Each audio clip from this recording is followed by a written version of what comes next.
Accommodations and services. Essentially, accommodations here, leveling the playing field. Y'all probably all seen this cartoon, but I just love it.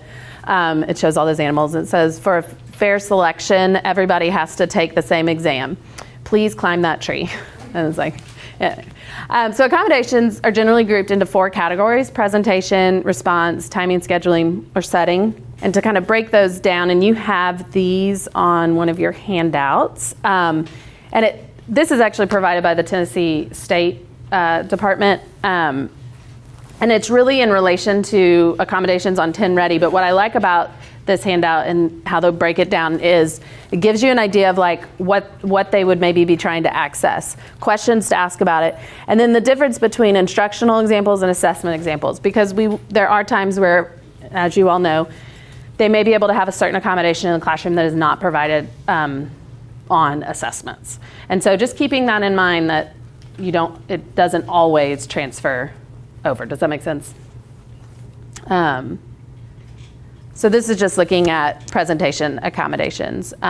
Here's response. I'm not going to read all these to you. You have the handout. Setting accommodations, and those actually are on both.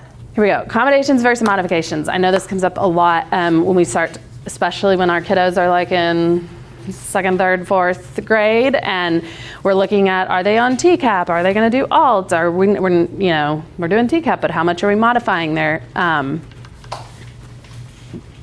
curriculum?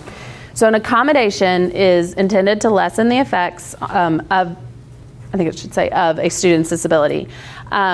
It doesn't reduce the learning expectation, and it does not have a negative impact on the student's educational career. Again, that's just leveling the playing field. The expectation is still the same as far as content of mastery of content, but we're just providing what they need in order to show that mastery. Modifications are when we're truly changing or lowering or reducing the learning and the expectation.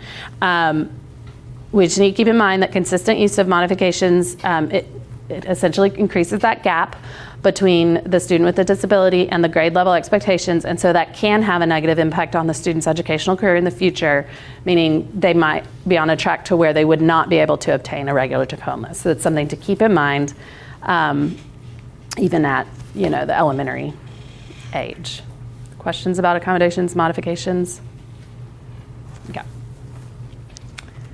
And that doesn't click it for y'all. And then the last thing is just the services section. Again, just to repeat, if you have an area of exceptionality, if you say yes, you have to have a goal, and then you have to make sure you have a service to address it.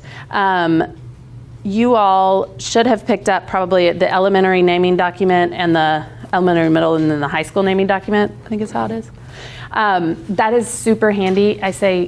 Pull it out every single IEP and just make sure you're naming those services that way. But basically, our district really gives us some good guidelines on the difference between an intervention and a support. So the interventions are those intensive, systematic instruction. It's going to be provided by a special ed teacher, typically, especially if it's the academic interventions, it's provided by a special ed teacher. Yeah, it addresses specific skill deficits. A support is going to increase access to the general ed curriculum in the gen ed setting. So that's like when we're saying, maybe they have paraprofessional support in, in math, but maybe it's to address, let me make sure I use the language right. We might say support in math for social emotional behavior. So they may not need any help with their actual math, but we need someone in there because we're working on using our self-regulation strategies when we're frustrated.